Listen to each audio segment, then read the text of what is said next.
এই মুহূর্তে রয়েছি বাংলা বান্দা জিরো পয়েন্টে। বাংলাদেশের সীমান্ত এখানে কিন্তু শেষ, আর ওখানে ইন্ডিয়ার চেকপোস্ট। এই দুইটা কিন্তু ইন্ডিয়ার গ্যালারি। তাদের দেশের যে পতাকা, ওই স্ট্রাকচারে কিন্তু বানানো হয়েছে সবুজ, সাদা এবং হচ্ছে গেরুয়া কালার অর্থাৎ কমলা কালার। আর এখানে ইন্ডিয়ার পতাকা, বাংলাদেশের পতাকা, ওখানে ইন্ডিয়ার কিন্তু একটা বড় পতাকা। আর ওই যে খাঁচা, ওগুলো ওদের পল্লী বিদ্যুৎ টাইপের। আর কিছু ট্রাক যাওয়া আসা করছে, আর এগুলোতে বেশিরভাগ হচ্ছে পাথর যাওয়া আসা করছে। এই মুহূর্তে বর্ডার বন্ধ, এটা বললে মানে বলা যায় আর কি, সেভাবে লেনদেন হচ্ছে না।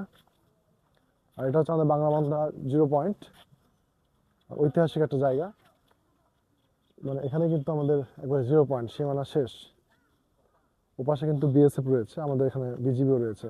আর এটার নামকরণ করা হয়েছে শহীদ মোমিন রিট্রিট গ্যালারি। এখানে প্যারেড শো হয়, আপনার যে গ্রাউন্ডটা দেখতে পাচ্ছেন, এখানে নির্দিষ্ট সময় প্যারেড শো হয়।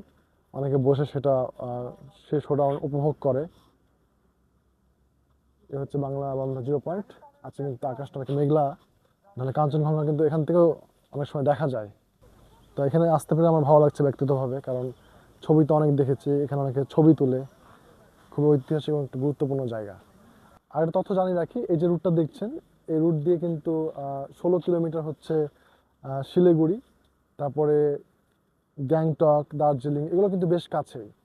আর সিকিমও যাওয়া যায় এখান দিয়ে। পাশাপাশি আরও দুইটি দেশ, সেটা হচ্ছে নেপাল এবং ভুটান। এই রোড দিয়ে কিন্তু বাই রোডে যাওয়া যায়। সেই ক্ষেত্রে ভুটান এখানে থেকে তুলনামূলক কাছে, মোটামুটি 300 কিলোমিটার। আর পাশাপাশি নেপাল 500 কিলোমিটার বাই রোডে কিন্তু এখানে যাওয়া যায়।